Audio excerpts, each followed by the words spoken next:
Oke,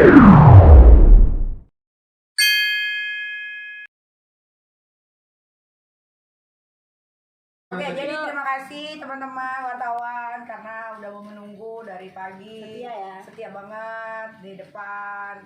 Tadi bapak-bapak polisinya juga ternyata udah comeback, udah pulang ke asalnya, ke Serang. Nggak tahu kenapa tiba-tiba dia pulang.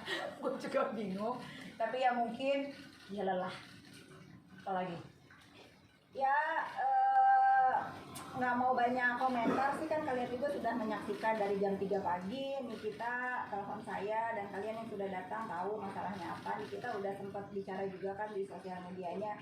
Saya hanya berpikir bahwa ini adalah kesalahan informasi atau apa ya, kurang komunikasi antara satu dengan yang lain. Tapi apapun saya selalu saya yang selalu ada di samping Niki untuk menasehati Niki dalam hal apapun.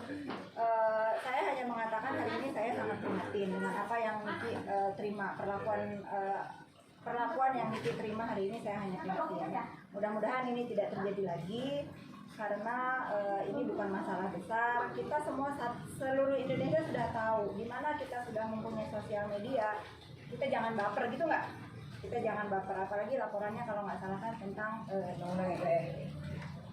Ya menurut saya tidak pantas lah diperlakukan seperti ini. Tapi kan sudah komunikasi ya, sudah bapak-bapak polisi juga sudah mengerti bahwa Niki akan kooperatif datang, tentunya tidak dengan penjemputan paksa seperti tadi. Itu sih.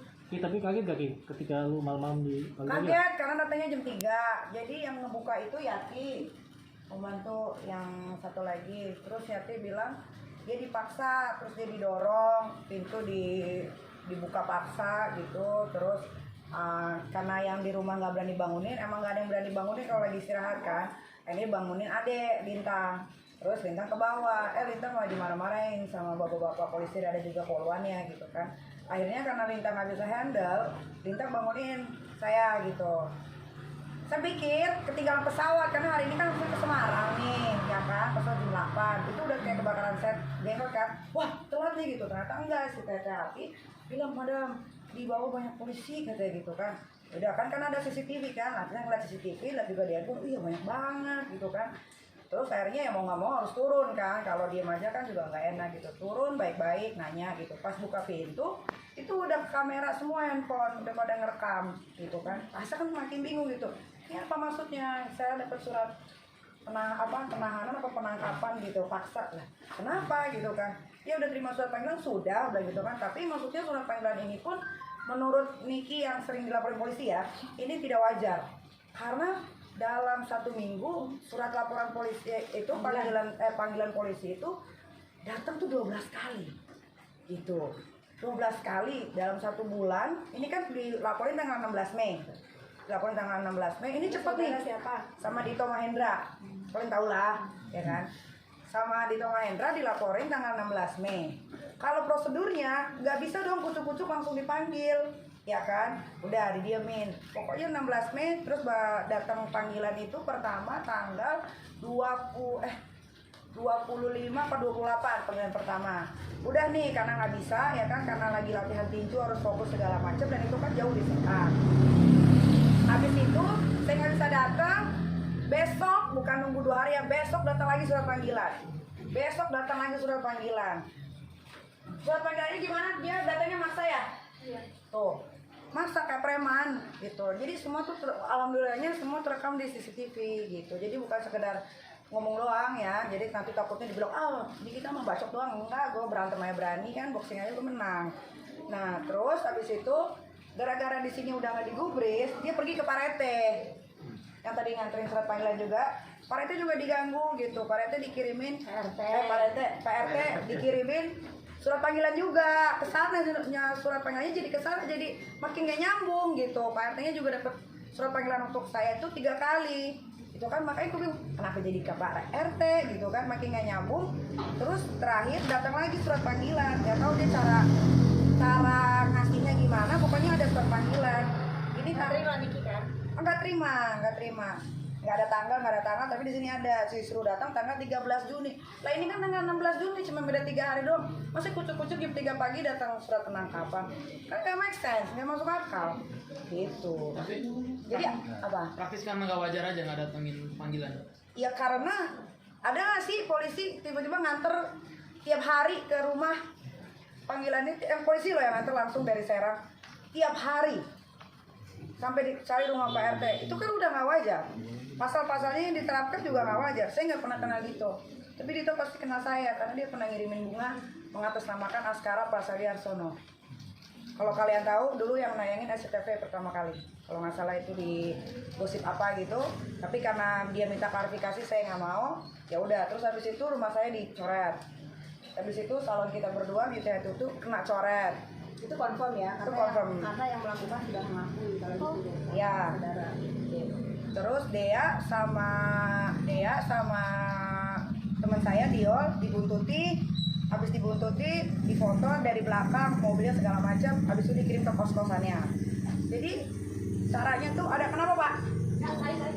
Oh, jadi caranya tuh udah kayak mafia gitu. Nah ini juga harus dipertanyakan, kenapa panggilan tanggal 13 Juni, tanggal 16 saya ditangkap, kan masih jadi saksi di sini tuh, jelas saksi semua tuh, ada bacaan saksi. Nih alamat gitu-gitu di blur ya. Nih.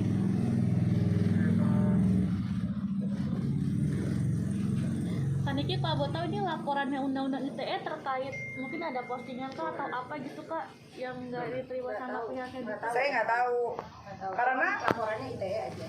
Karena jujur saya sama Dito itu saya tidak kenal sama sekali dan tidak pernah ada urusan apapun.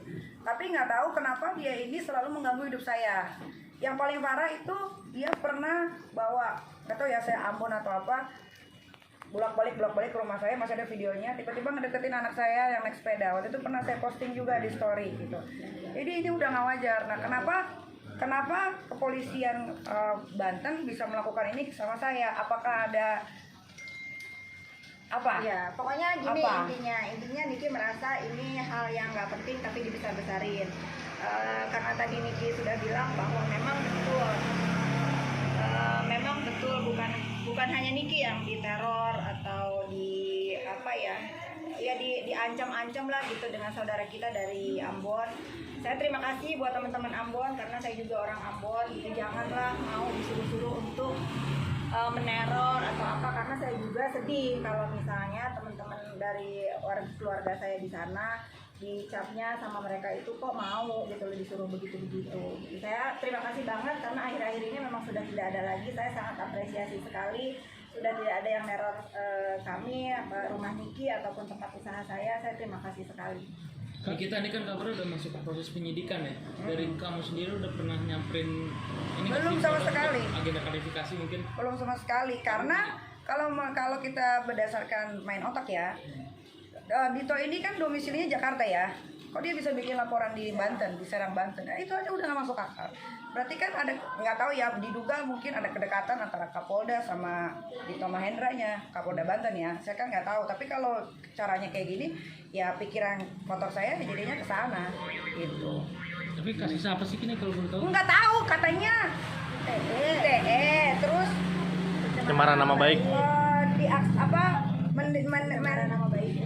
Iya, pencemaran nama baik secara elektronik, muat penghinaan apa segala macem gitu. Belum Ya pernah melakukan itu atau enggak? nggak tahu karena kan belum dimintain keterangan. Nggak tahu yang mana yang dijadiin dasar pasalnya itu yang mana nggak tahu gitu. Karena kalau undang-undang ITE itu kan bukannya dari Bapak Kapolri Sigit itu harus ada mediasi ya.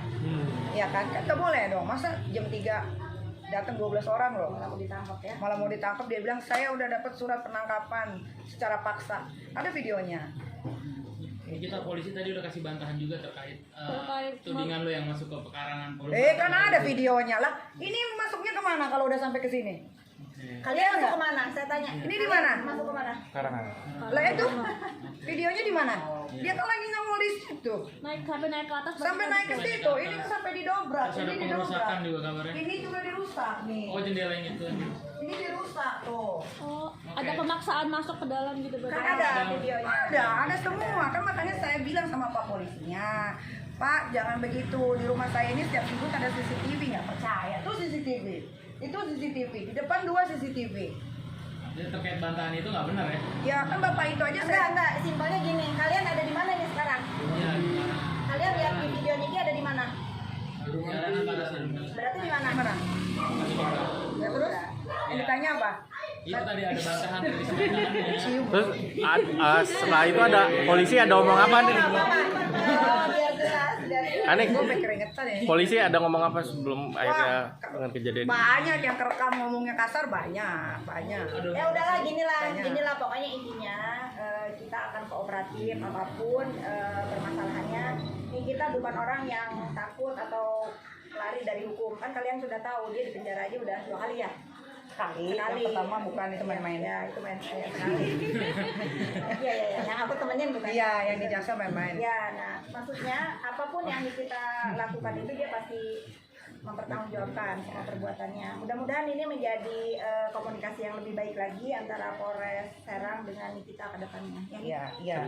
Pokoknya tadi pagi tuh udah dibilang baik-baik, Pak, kalau mau bertamu datanglah jam 8, jam 9, nanti dibukakan pintu, boleh duduk di atas, nanti saya buatkan kopi, saya berikan makanan. Nyolot tetap nggak bisa ini surat penangkapannya harus segera, ini bisa jemput paksa. Tiba-tiba polwannya udah begini-begini, apain Bu? Mau ngapain? Kayaknya mau ngeluarin borgol kayaknya. Oh, saya bilang kan, coba aja berani sentuh saya bilang gitu. Ini dia gini-gini aja. Udah saya bilang, udah Bapak tunggu di sini karena ini jam 3 saya nggak bisa telepon siapa-siapa. Bapak sengaja ya datangnya jam segini biar saya nggak bisa telepon orang, ya kan? Ya lo Menelpon kalian maksudnya. iya logikanya gimana? Untung ada yang bangun nih. Siapa Ada tadi? pada datang. Kamu yang bangun ya?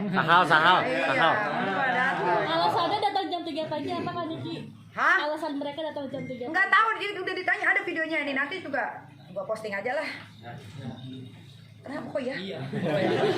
Kenapa posting aja lah, ya. Kenapa? Udah dipertanyakan kenapa? Alasannya saya dapat surat penangkapan, harus ditangkap secara paksa. Udah itu aja yang diputer, itu lagi. Terus saya tanya kan, Pak memang nggak bisa datang jam 8 baik-baik gitu kan? Saya juga bakal bukakan pintu, udah dibukain pintu, dibuka semuanya, gitu.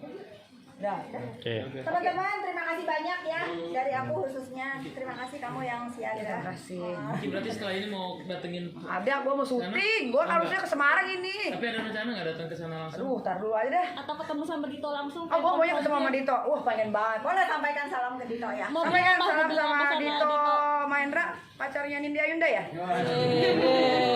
Kalau nggak, Nindya Yundanya mau boxing di HS3? Boleh. Tantangan terbuka ya? Kalau iya, tantangan terbuka untuk Nindya Yunda, boleh kita boxing di HS3 karena ada tempatnya. Kalau nggak dapat sponsor, nanti Kak Fitri yang sponsorin. Saya yang sponsorin. Saya yang bayar sama Beauty Head Tutu, ini kita desain skincare. Kak Niki, terima kasih banyak. Boleh.